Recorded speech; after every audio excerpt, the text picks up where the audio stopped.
everybody. Welcome to Digital Hammurabi. For those of you who don't know, I am Megan Lewis. I am one half of the channel. I run this together with my husband, Dr. Joshua Bowen, and we aim to bring ancient Near Eastern history to people who are interested in it and don't know how to otherwise access it. And YouTube is a great place because pretty much everyone can access YouTube. So today I'm going to be talking to Felicity Cobbing, who works with the Palestinian Exploration Fund. And I don't really have anything else to open with. So I'm going to turn over to Felicity, who can tell us a bit about herself and how she got into this amazing field, and then tell us about the fund and what it does. Felicity. Hello.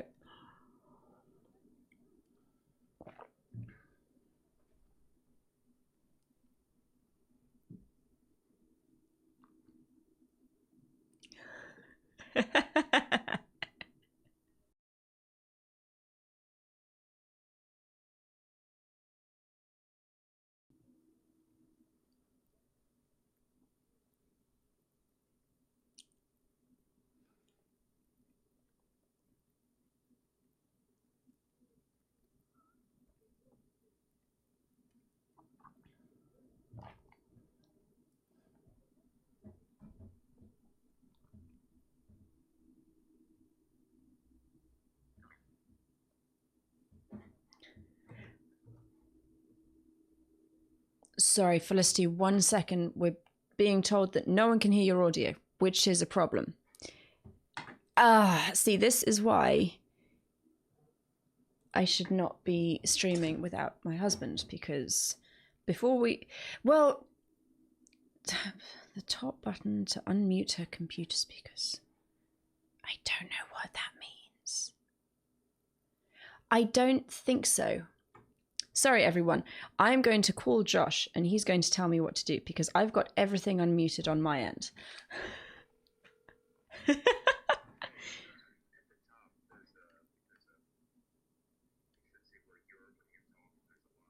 Yeah, she's unmuted. No.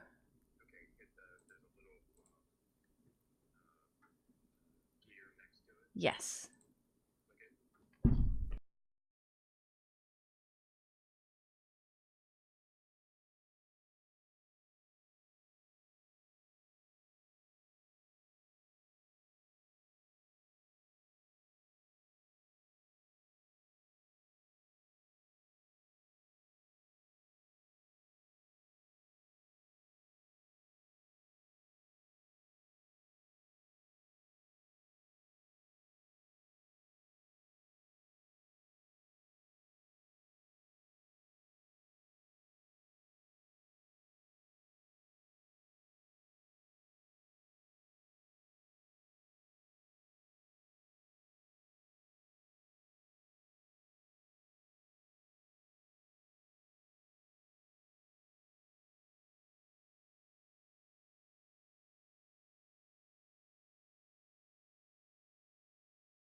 Hi there, can you hear me now?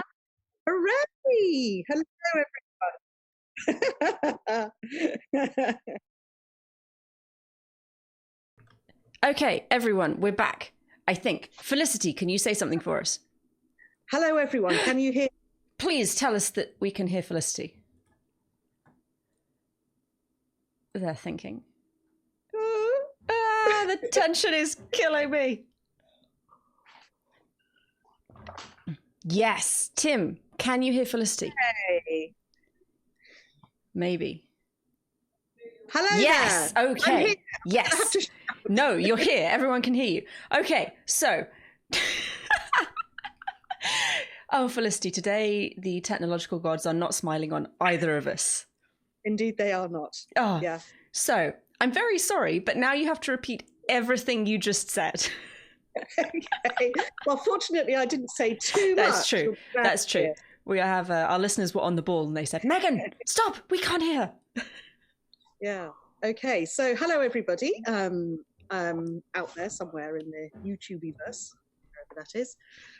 So I'm Felicity, and I am the Chief Executive and Curator at the Palestine Exploration Fund, which is a very grand title, but basically meaning I have to do lots of different kinds of things.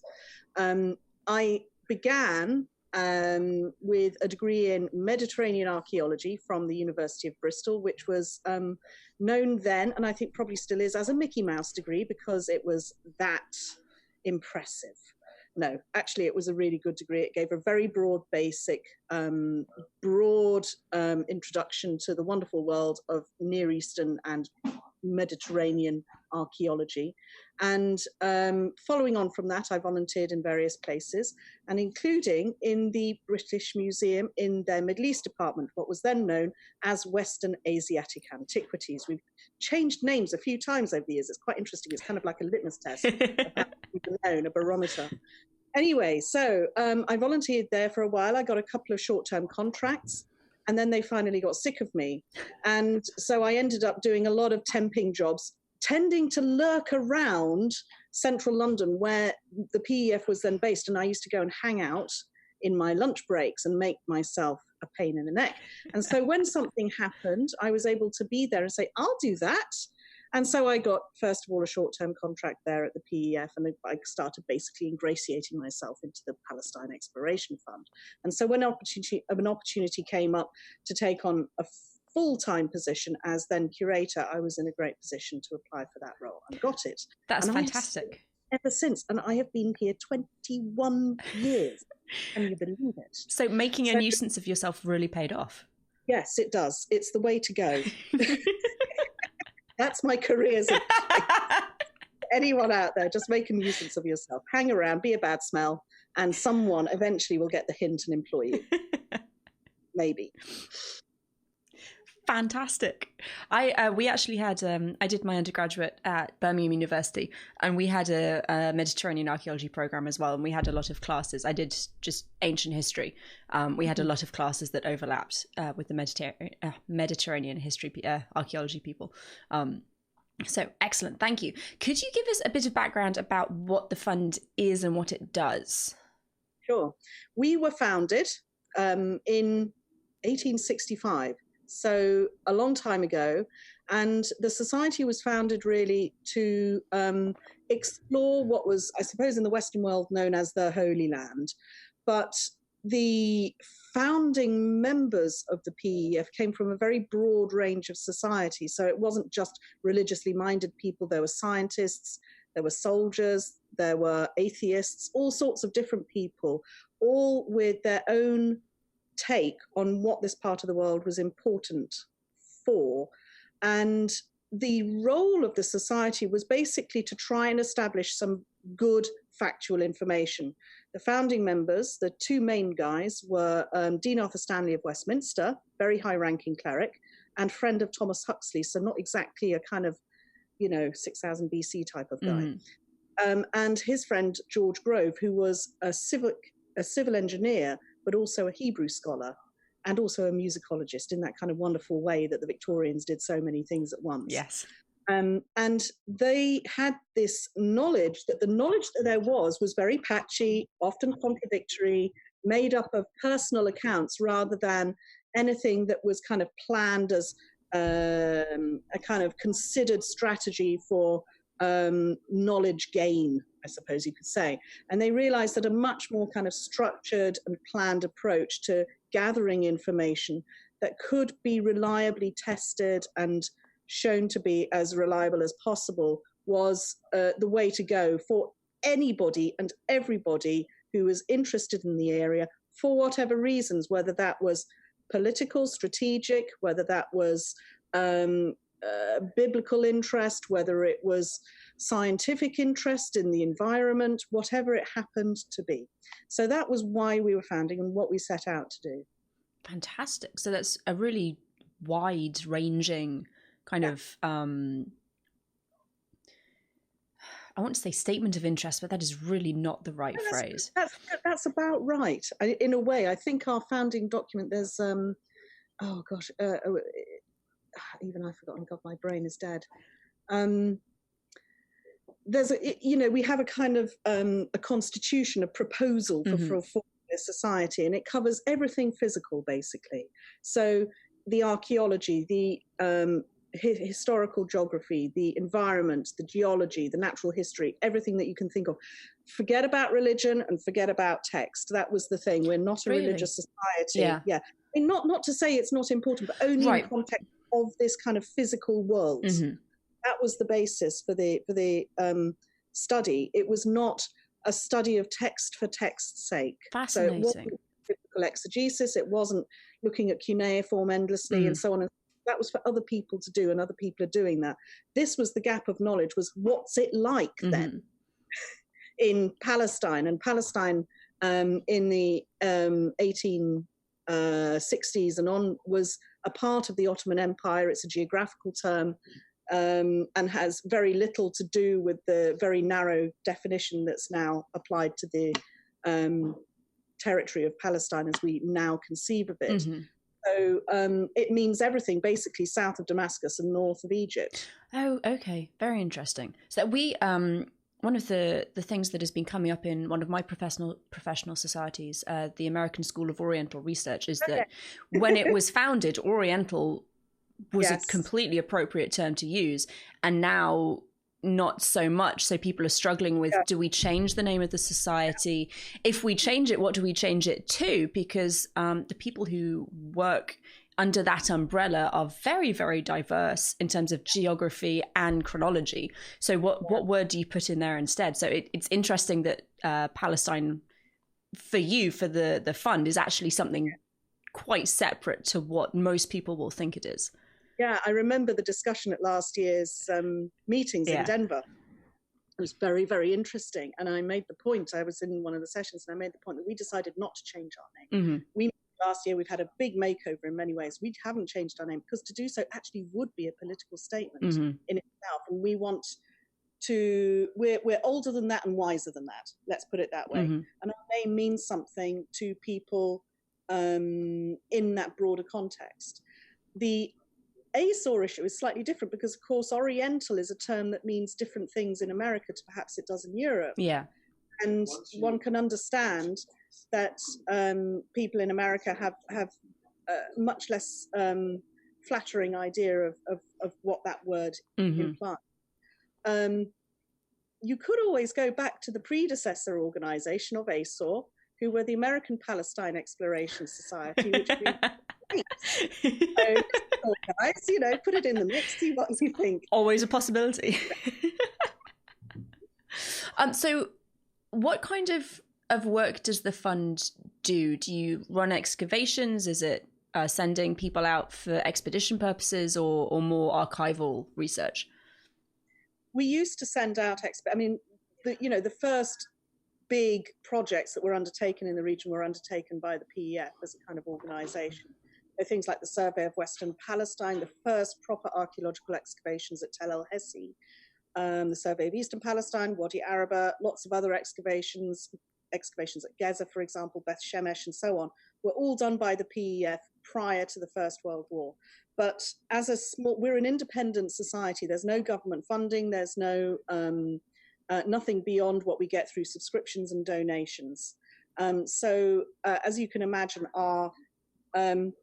the financial pool is much less flexible nowadays than it used to be, I think. And also, let's face it, not so many people go to Sunday school now. So, the range of, the breadth of pool of our membership is smaller. And so what we do now, we give out research grants on an annual basis, and they are advertised on our website from really late December onwards. And then you apply for them in January, February, get a decision in March. And we also have a lot of people coming to the archives and looking at the collections for their own research. So far this year, we have had, about 150 visitors. Oh, wow, okay. The archives. Yeah. So it's a busy place. We're not a huge organization, but we're very active. And the range of subjects that is covered is huge. I mean, it's everything from, the development of photography to Paleolithic flints and everything in between that you can think about.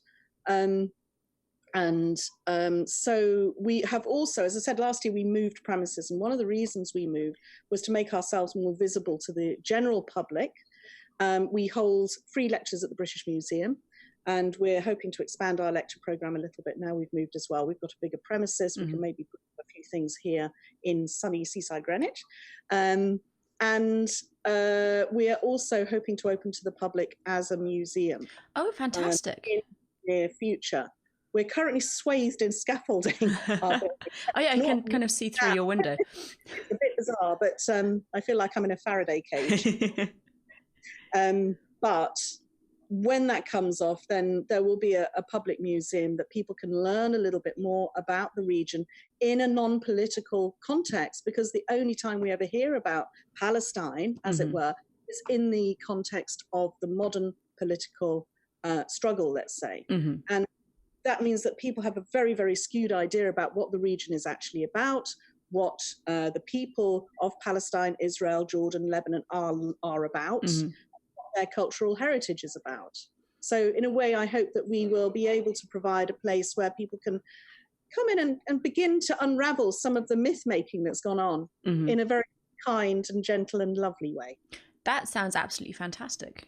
Do you have, do you know roughly when you're planning on opening, or is it a matter of whenever the scaffolding comes down? I'm afraid it's going to be there for a little while. And that means actually that we can make ourselves even more ready. We're pretty much ready with the display, but there's all the kind of other stuff that goes along with it, like shows and, you know, pamphlets that give a little bit more of in-depth as to what's in there. You know, maybe organizing a few events and things like that surrounding the opening to help get people involved and help them to spread the word about the PEF and this brand new museum in Greenwich. That's very, very exciting news. Wow. I'm going to ask you a question, then I'm going to run upstairs because there is a suspicious thudding sound coming from my son's bedroom. I just want to make sure he's not like managed to learn how to climb out of the crib in the 15 minutes I've been talking to you. So would you maybe go into how many staff members you employ, what kind of things they do? I'm assuming a lot of it is going to be administrative work, but I will be right back. Okay, all right. So yes, we are a very small team, and I would say I'm the only completely full-time member of staff. We also employ a collections assistant at kind of 3/4 time, and an administrator who covers all the kind of bases on, you know, finance and membership and paying our bills and so on and so forth. Then we have a board of trustees, and because we're a charity, we're run by a board of trustees who are basically responsible for the decision-making process. And they are all members voluntarily. That's part of charity's law.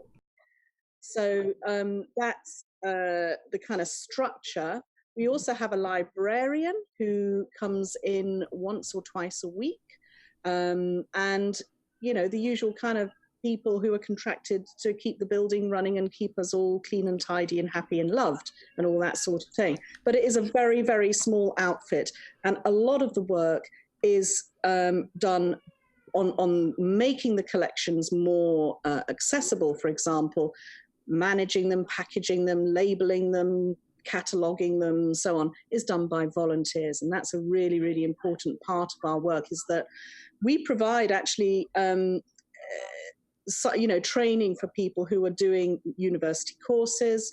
We also, you know, supply gainful employment for bored retired people with great skills. That's so, fantastic. You know, we do a, you know, we have a very nice volunteer community, I would say. That's really cool. Yeah.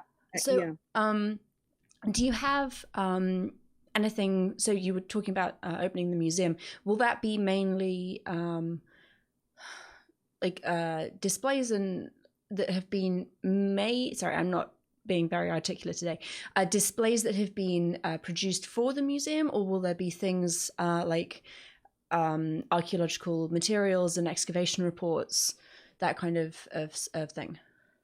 Well, the first display, and this was a learning curve for me because I'd you know, put together a material for loans to other people's exhibitions. I'd never actually designed, curated an exhibition myself before. So that was my big achievement this year, was upskilling like this.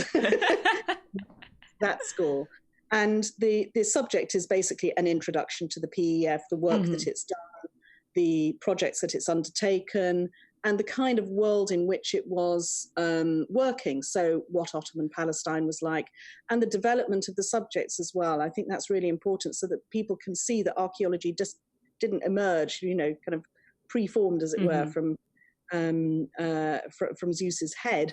It went through a developmental process and continues to do so. And I think that people will hopefully, get a lot out of the fact that, we've been learning all the time as well. The historical development of archaeology as a field is actually really fascinating. Yeah, we're a great resource for people who are interested in that subject, because we were basically experimenting all the time, getting it wrong a lot of the time, but also finding ways to get it right as well. And I have to say, I think most people got it wrong, especially in the early days. There's you read so much about, we just dug through everything on top to get to the interesting bits. I'm like, oh, you destroyed so much information. No, and actually, we did relatively little of that. That's one of the really nice Excellent. We didn't know what the hell we were looking for. So just look at everything, just in case. Exactly. About it. That's fantastic. That is definitely how it should be, how archaeology should be conducted. Yes. Don't make any pre-assumptions. Just dig everything as you would, your pet subject. That really, it's a good lesson. It is. Yeah. And I say that jokingly, but actually definitely the way it should be done. Because even if you're not interested in that particular time period, someone else will be, and it's very valuable information that should be kept in and recorded. I'm going to take this opportunity. If there's anyone in the chat who has questions for Felicity, please type them out. Tag me at Digital Hammurabi so that I see them. If you don't tag me, there is absolutely no guarantee that I'm paying enough attention to actually see what you've said. So please do. I will also say that Oliver has not climbed out of the crib. He threw a book because he's very bored and would like to come and play now. Yes, excellent. So you've moved, which is very exciting, and you are planning the museum opening. Do you have any lectures coming up that you'd like to tell us about? Yes, we do. We had one last week, actually. It was Matt Adams from the Albright Institute talking about his work at Solomon's Pools, which is near Bethlehem. And in November, we have a lecture at the British Museum by Michaela Sinibaldi, who is talking about Islamic Beda, post-urban settlement in Petra. Fantastic. So, we're looking forward to that very, very much. It should be great. And that was actually one of our grant projects. Was her excavations were funded by us for several years. Fantastic. So when people get grants from you, do they come back and give presentations, give reports to the fund so you can see where your money is going, or do they just submit written documentation? We like to get as much out of our grantees as is physically possible, without wringing them dry. So yes, I mean, obviously not every project is necessarily going to be suitable for a public lecture. That's number one. So we have to be a little bit selective. But where they are, we like to get them on, give us a lecture about this subject. We've got another one of the two grant recipients actually next year giving lectures in the first part of the year. Omar Nasser Joseph Khoury is talking about his work on the Palestinian textiles at the British Museum. And Sarah Irving is giving a talk about her work on Yusuf Kanan, who was our foreman on most of the excavations. Oh, that's fascinating. In the 19th and early 20th century. So, there's lots of diversity as well in the subject matter of the talks. It's, I would say, probably about 70% archaeology, but, 30% lots of other subjects as well. And we also sometimes, if it's a big project that we've funded over a number of years, we're also keen to publish in our monograph series. We have an annuals series which goes out every year, and the publication in the kind of regular reporting publication is in the journal, which is PEQ, which comes out on a quarterly basis. You are a very, very busy fund. We are, yes. This is amazing. So yeah, I mean, we we work hard, but we get really nice results. And I think everybody who is here, whether they're a volunteer or whether they're a member of staff or whether they're a trustee, feels really passionately about what it is that we're doing. Mm-hmm. And if people watching would like to get involved either physically or by sending a donation, what is the best way for them to do that? Well, if you could drop me a line or my colleague, I'm at the worst email address ever, execsec, see how many times you can misspell that, at peef.org.uk. And my colleague has the much better admin at peef.org.uk. And I would say just drop us an email, say hello, and see if, how you can help us and we can help you. Excellent. I will also put those, if that's okay with you, I'll put those email addresses in the description box so people can just copy and paste them and send you a line. We have a couple of questions for you. Steve Bowden, have you ever been tempted to plant weird things in other people's excavation sites, such as pottery with dinosaurs or Hello Kitty dolls? I wish. No, I wish. I would love to do something that bad. Yes.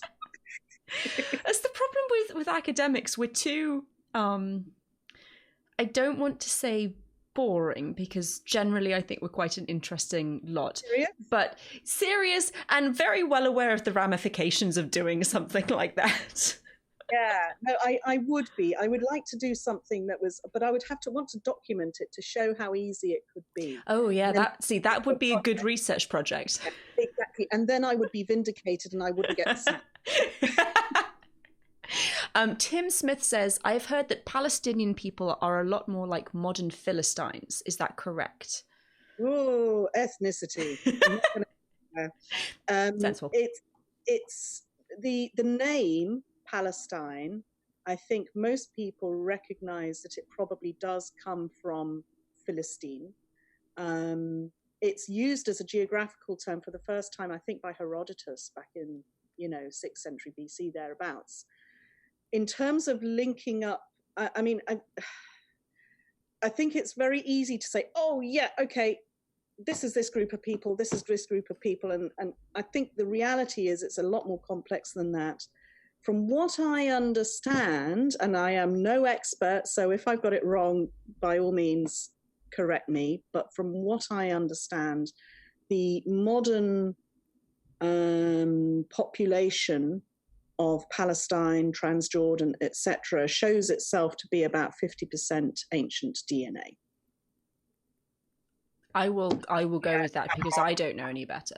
But so, it's what you would expect. It's a mixture of people who have lived in the region since time immemorial. So I think that what I think is really not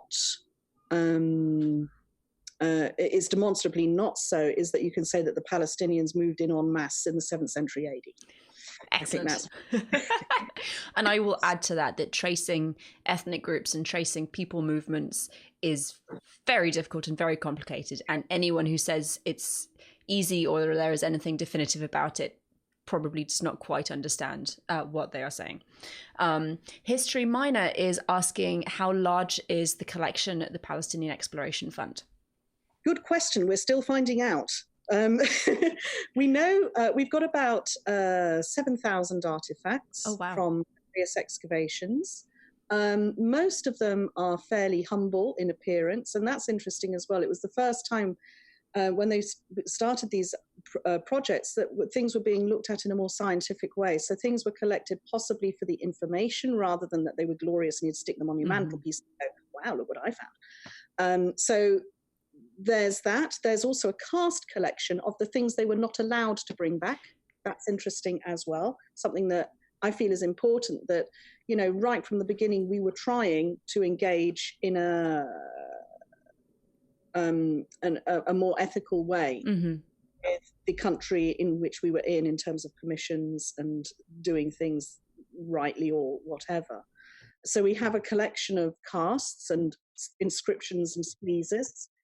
We also have a large photographic archive, about 7,000 19th century photographs, and as for 20th century, God knows how many. I mean, it's 40,000 counting. We just had another donation of slides. So, you know, it's getting larger and larger all the time. The documentary archive as well is significant. I think we have in our documentary and map archive so far catalogued, we have about 14,000 items, and that is being added to all the time. Wow.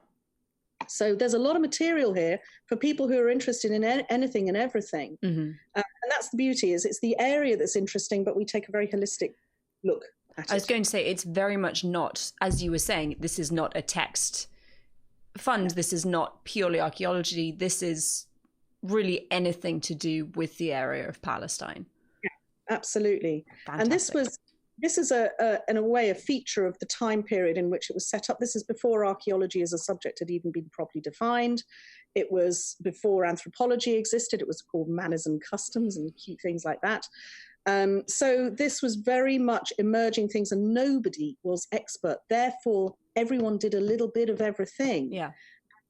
Whilst obviously that could lead to difficulties, one of the great things is that connections were also made. So that the relevance of environment to, let's say, habitation patterns was seen early.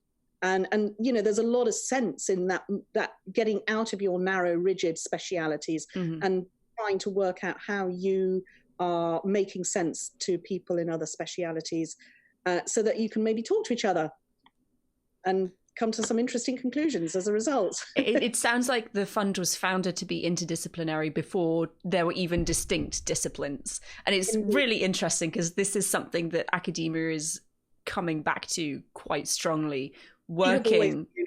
Yeah, that's fantastic.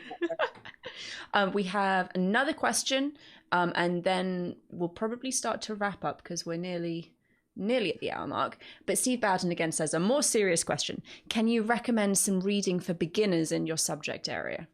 That is a really, really hard one because there is it's such a big brief, because the area is so difficult and everybody has an opinion, and it's very hard to get what I would say something of an overview that doesn't have intrinsically entrenched biases in. There are some books, I would say, on the archaeological front. I would suggest Jonathan Tubbs' The Canaanites, which is a British Museum publication. That is it's quite nice and easy to, it's only about that big. It's not too big. On the kind of role of 19th century societies and the role of kind of biblical archaeology, which is a big subject, Neil Silberman wrote a good book. I think it's called Digging for God and Country. And whilst there are a few schoolboy howlers in there, it's really well written, and it's not a bad introduction. So on those two, I would say, are good start-off places. Excellent, thank you. If there are no more questions and there's nothing popping up in the chat, Felicity, thank you so much for joining me. This was an absolutely fascinating conversation. And again, if you are interested in what the Palestine Exploration Fund does, if you would like to help out, they take volunteers, they take donations. I will put the email addresses for Felicity and her colleague in the description box. So please do email her. She's, as you can see, very nice. She will not bite. Yes. And if you are in London and around the British Museum or around Greenwich and you feel like dropping in, they are opening their own museum soon after the scaffolding has been removed. Yeah, do knock on the door and we'll let you in and you can have a sneak preview. Oh, perfect. There you go. Tell them we sent you. And they run their own lecture series through the British Museum. So take a look at that because it sounds very, very interesting. Indeed it is. Do you have anything that you'd like to add before we go, Felicity? Well, thank you very much for inviting me. This has been a lot of fun, and I hope it goes really well. I hope Oliver doesn't destroy your life. And yeah, let's do it again. Wonderful. Okay, well, thank you very much, everybody. This has been wonderful. And remember, until next time, resist poor scholarship. Always ask, how do you know that?